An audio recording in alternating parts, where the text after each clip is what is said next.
The stars belonged to the Valorian Empire. Every species in the known galaxy understood this truth. For 200 years, the silver-skinned warriors had moved from world to world, adding each one to their endless collection of conquered planets.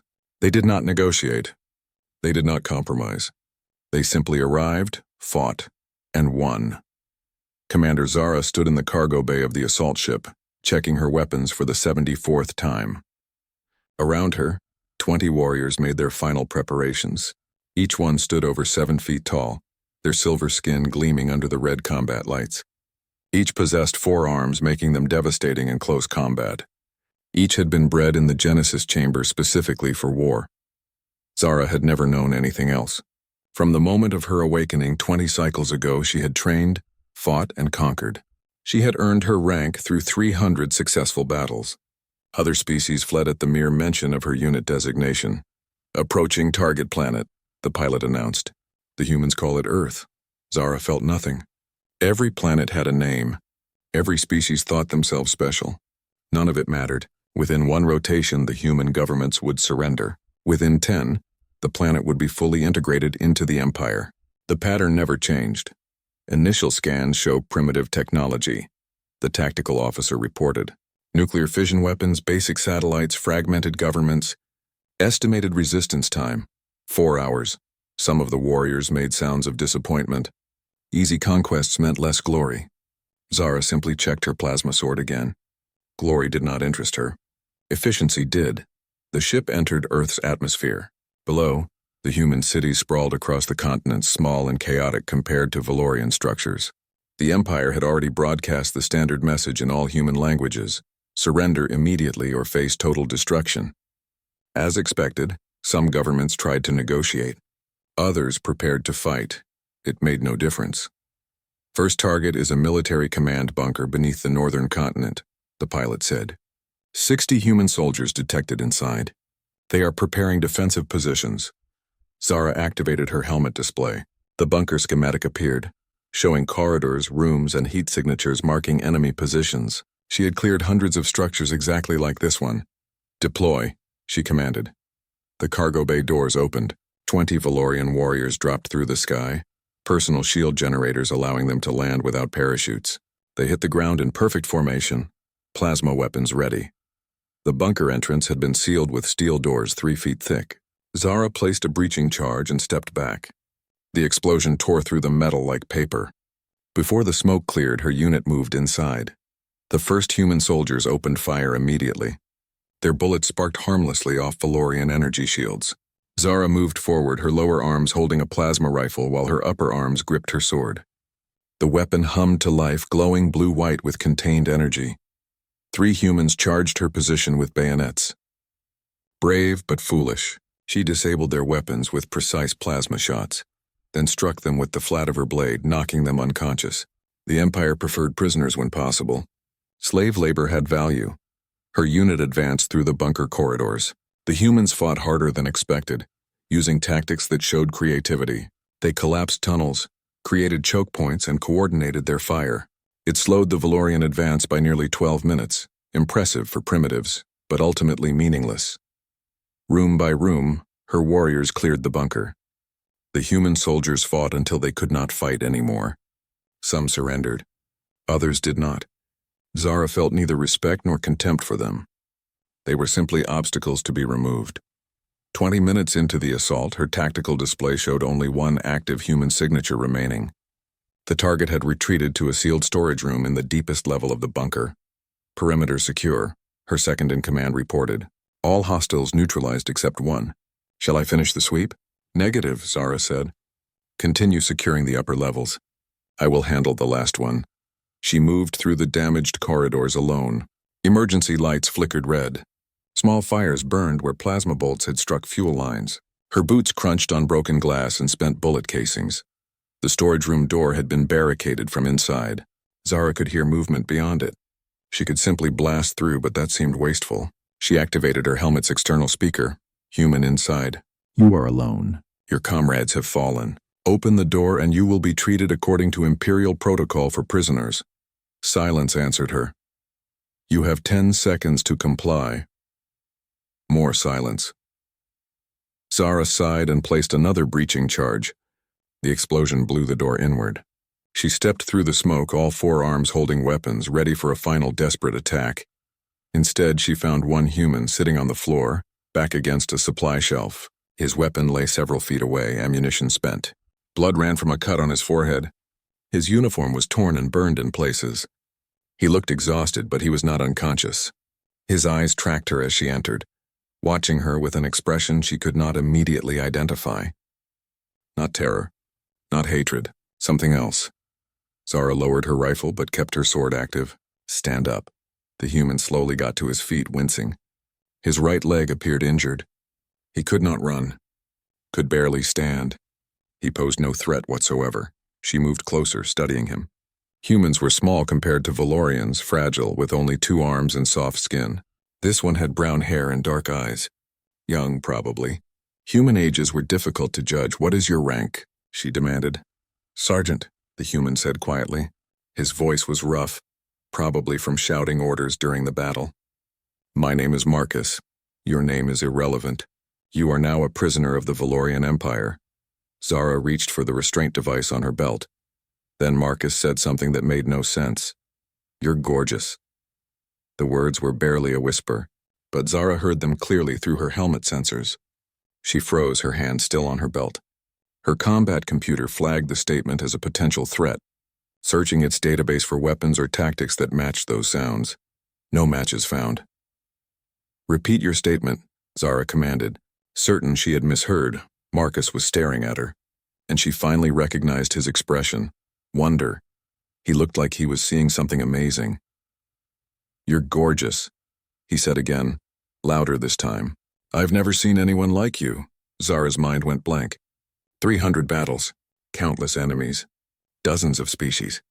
Not one had ever said anything remotely similar. They screamed. They begged. They cursed. They threatened. They cried. None had ever called her gorgeous. Her primary hands released her weapons. They clattered to the concrete floor, the plasma sword deactivating as it fell. Her secondary hands hung motionless at her sides. Marcus took a small step forward, favoring his good leg. He did not move toward the weapons. He simply looked at her, his eyes moving across her armored form. Your skin, he said softly. It looks like moonlight. And your eyes, they're violet. I didn't know purple could be that beautiful. Stop talking. Zara's voice came out uncertain, which never happened. She was always certain. Certainty was part of her genetic design, but Marcus did not stop. You move like water, like dancing. I watched you fight, and it was terrible but also incredible.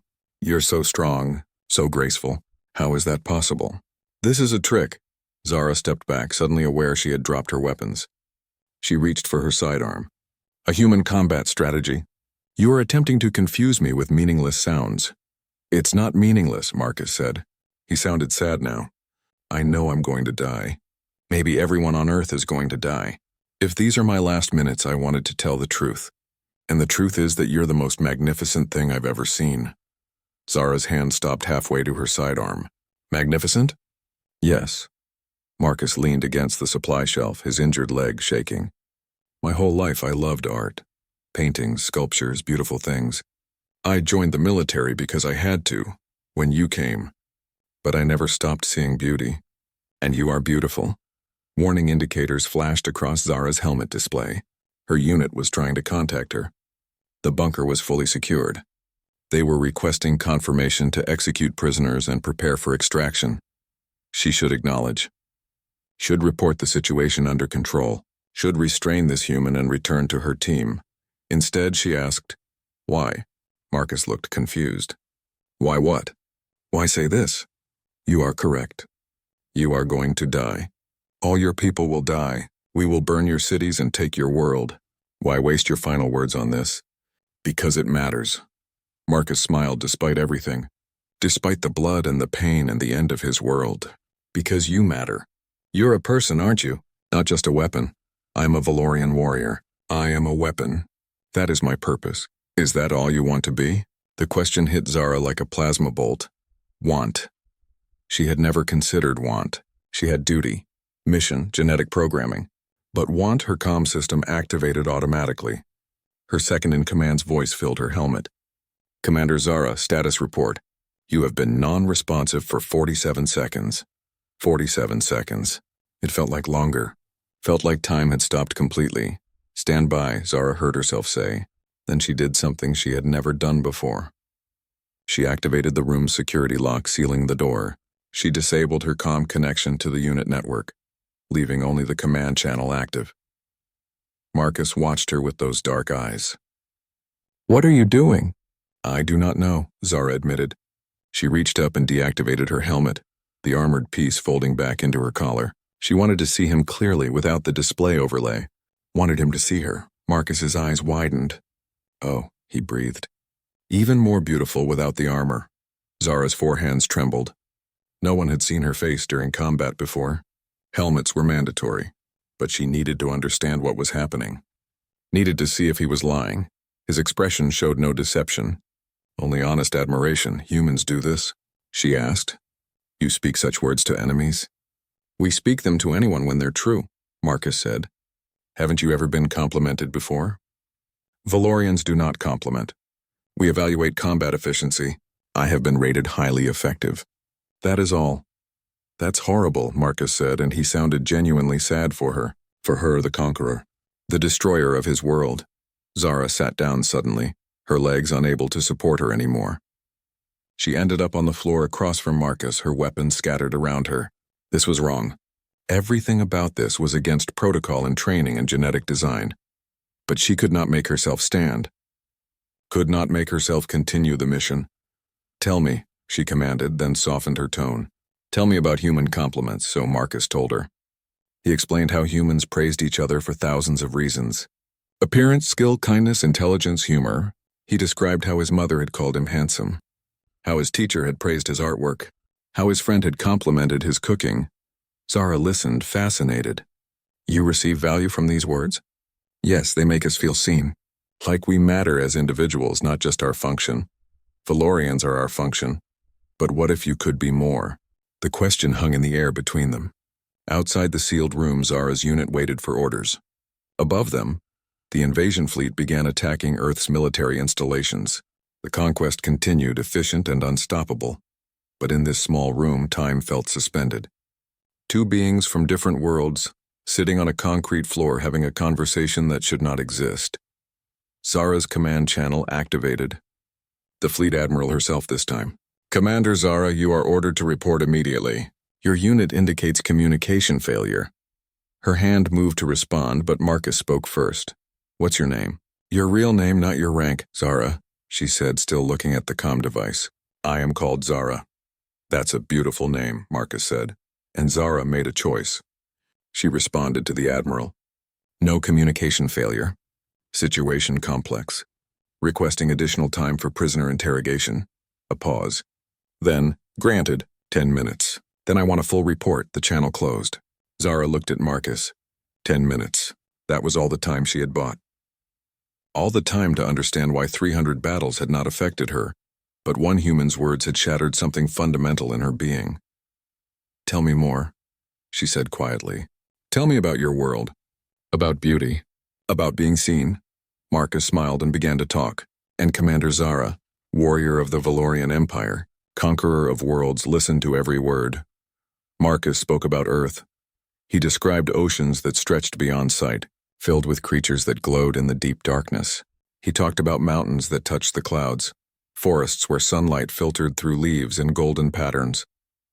He explained how humans created music, painting sound into emotion, how they wrote stories to share dreams with strangers, how they built monuments not for function but simply because beauty mattered.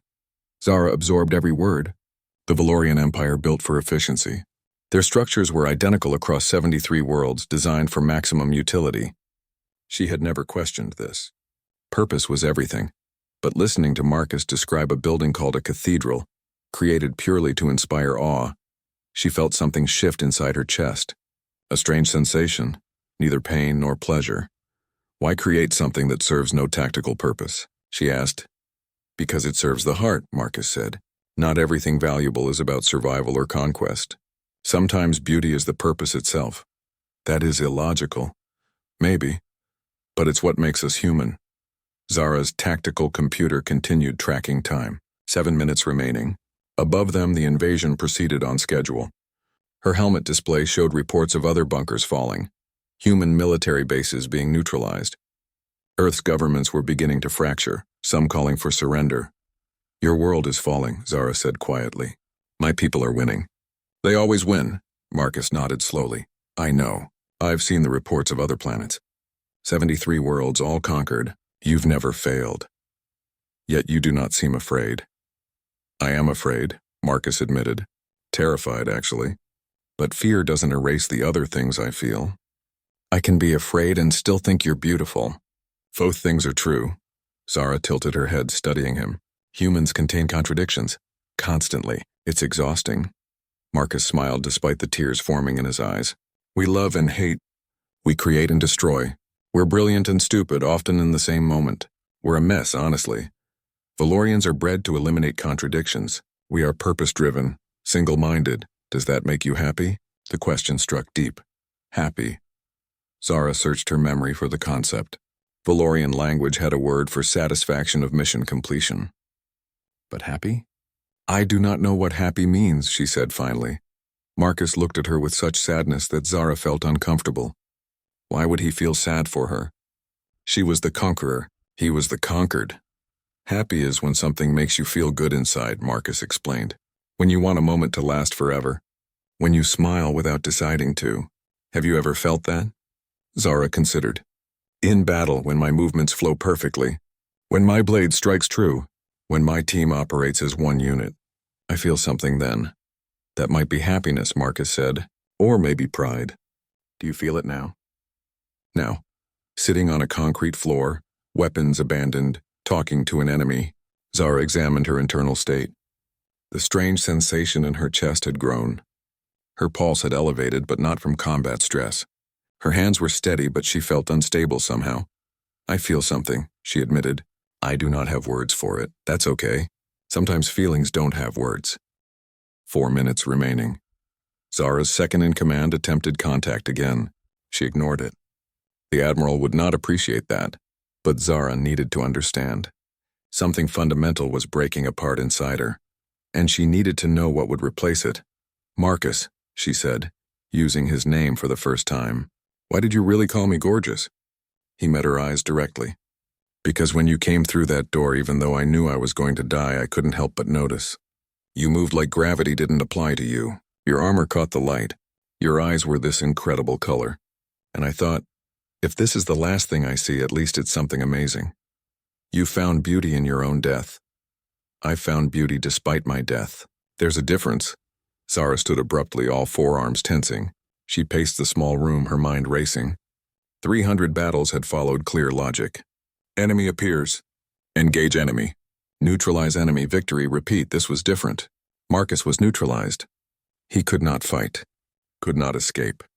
He was defeated by every tactical measure. But he had won something.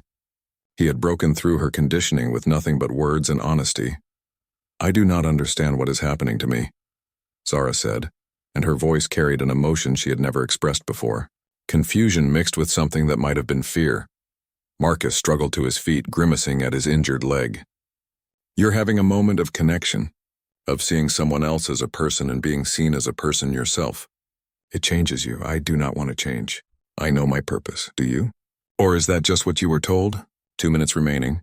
Zara's comm system activated automatically. Override protocol. The Fleet Admiral's voice filled the room, broadcasted through Zara's armor speakers so Marcus could hear too. "Commander Zara, your interrogation time has expired. Report status immediately." Zara looked at Marcus. He looked back, waiting to see what she would choose.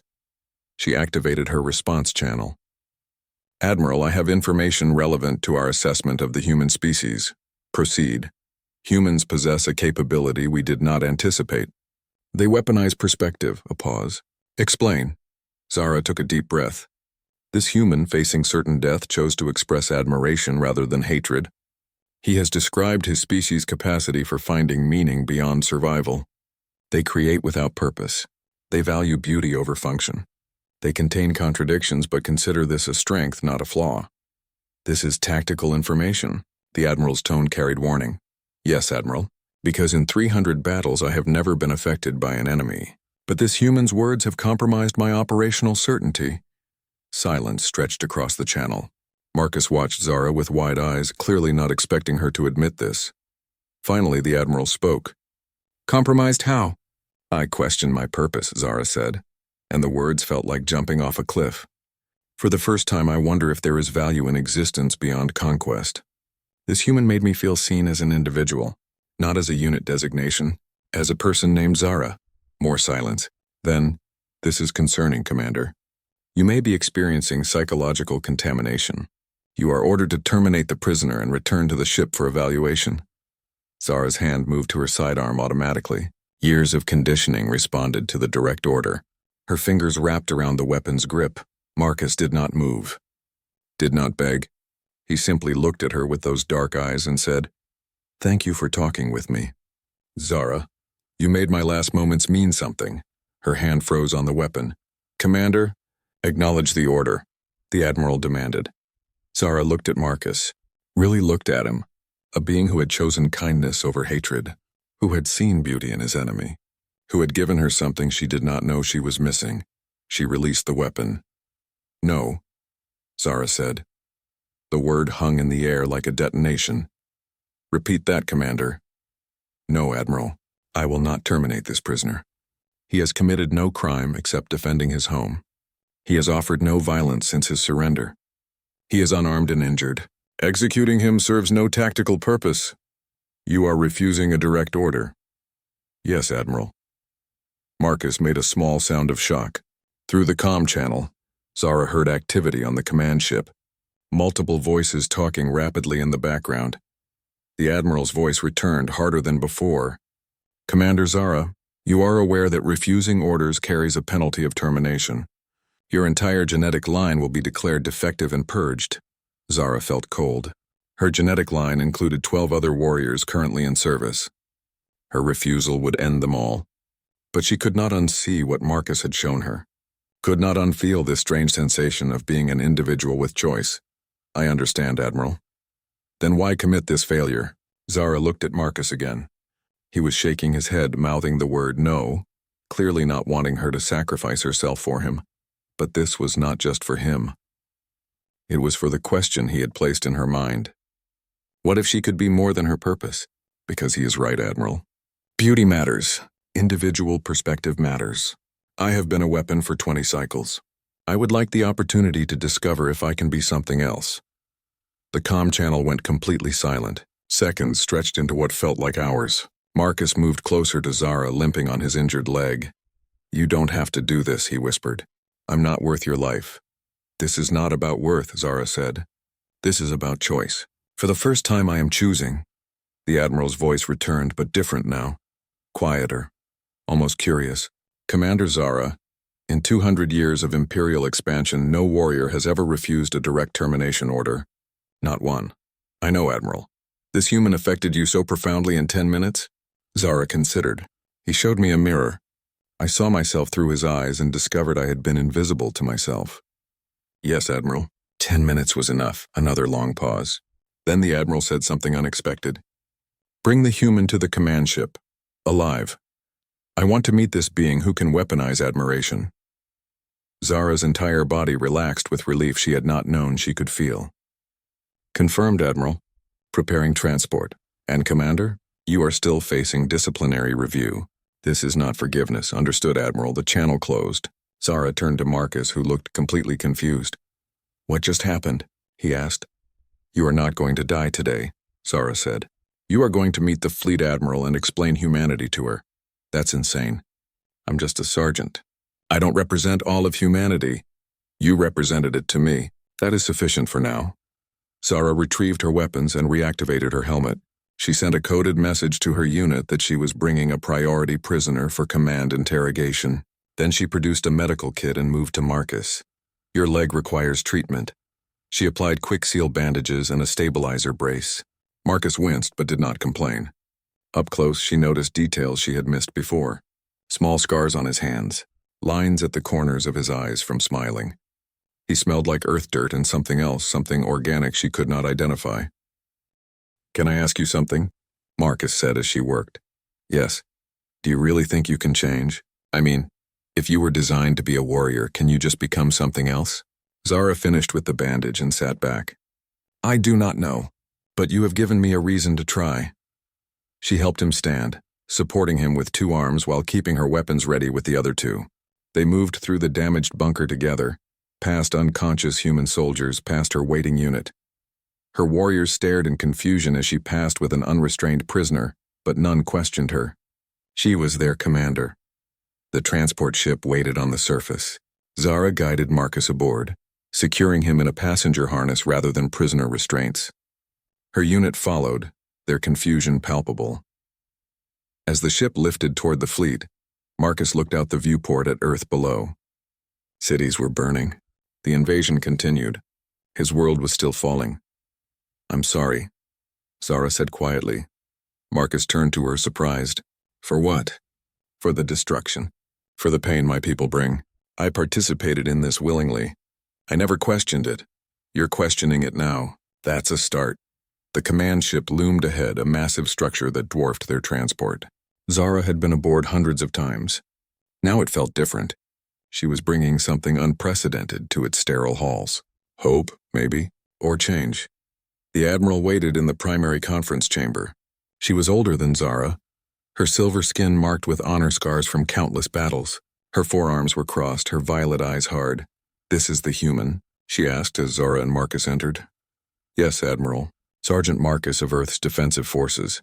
The Admiral circled Marcus slowly, studying him like a specimen. He stood as straight as his injured leg allowed, meeting her gaze without flinching. You are very small, the Admiral observed. You are very tall, Marcus responded. To Zara's shock, the Admiral's mouth twitched, almost like the beginning of a smile. Commander Zara claims you compromised her conditioning. How did you accomplish this? Marcus glanced at Zara, then back to the Admiral. I told her the truth, that she's beautiful, that I see her as a person. That's all. That is all. The Admiral's tone was skeptical. Simple words broke through military conditioning. Simple words that no one had ever said to her before, Marcus said. Everyone needs to be seen, even warriors. The Admiral was silent for a long moment. Then she turned to Zara. Is this accurate? Yes, Admiral. In 20 cycles of service, I have been evaluated, commanded, and utilized. Never admired, never seen as an individual. The Admiral's expression shifted, something moving behind her eyes. She walked to the viewport showing Earth below. 73 worlds conquered, she said quietly. Thousands of species catalogued. None have ever stopped us through compassion. They're not trying to stop you, Marcus said. I'm not some strategic weapon. I just saw someone magnificent and said so. That's what humans do. The Admiral turned back. And if I ordered Commander Zara to execute you now, what would you say? Marcus swallowed hard but kept his voice steady.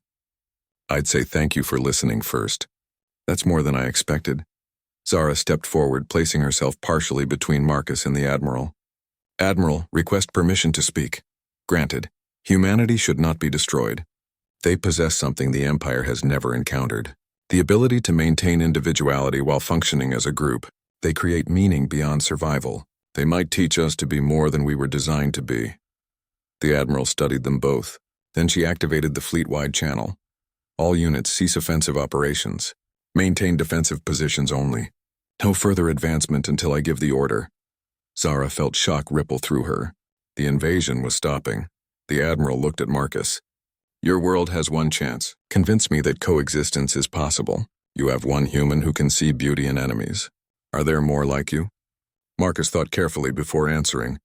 Yes, not everyone, maybe not even most. But enough. Humans who choose hope over hatred. If you give us the chance, we'll show you. The Admiral nodded slowly. Then we will attempt something the Empire has never done. Negotiation. Commander Zara will serve as liaison since she has been compromised already. Zara felt her hearts racing. Admiral, I accept this assignment with honor. Do not mistake this for mercy, the Admiral warned. This is an experiment. If humanity proves to be what you claim, we proceed. If not, the invasion resumes. Understood, both Zara and Marcus said together. The Admiral waved them away. As they left the chamber, Marcus leaned close to Zara. Did we just stop an alien invasion by talking about feelings? It appears so, Zara said. Your species is very strange, says the four-armed silver warrior. Zara found herself making a sound she had never made before. A laugh, short and surprised, but genuine. Marcus grinned. Was that happiness? Perhaps, Zara admitted. I am still learning. Over the following weeks, Marcus and Zara worked together to build bridges between their species. Other humans joined the dialogue, bringing art, music, philosophy. The Valorians listened, fascinated and confused. Not all accepted the change. Some humans wanted revenge for the attacks. Some Valorians viewed the peace as weakness. But enough on both sides chose to try. Zara discovered she had a talent for diplomacy, for seeing multiple perspectives, for finding solutions beyond combat. She was still a warrior, but she was becoming more. Late one night, Earth time, she found Marcus on an observation deck staring at the stars. Do you regret it? She asked. Speaking those words to me? Marcus shook his head. That might be the best thing I ever did. We're still here. Earth is still here. That's something. You changed the course of history with a compliment. I changed one person. You changed the history. He looked at her with that same expression from the bunker, wonder and admiration. You're still gorgeous, by the way. In case you wondered. Zara's four hands moved to her face, a gesture she had learned meant embarrassment or pleasure. She was still not certain which she felt. Thank you, Marcus. For what? For seeing me. For giving me the choice to be more. He smiled. That's what friends do, friends. Another new word for her vocabulary.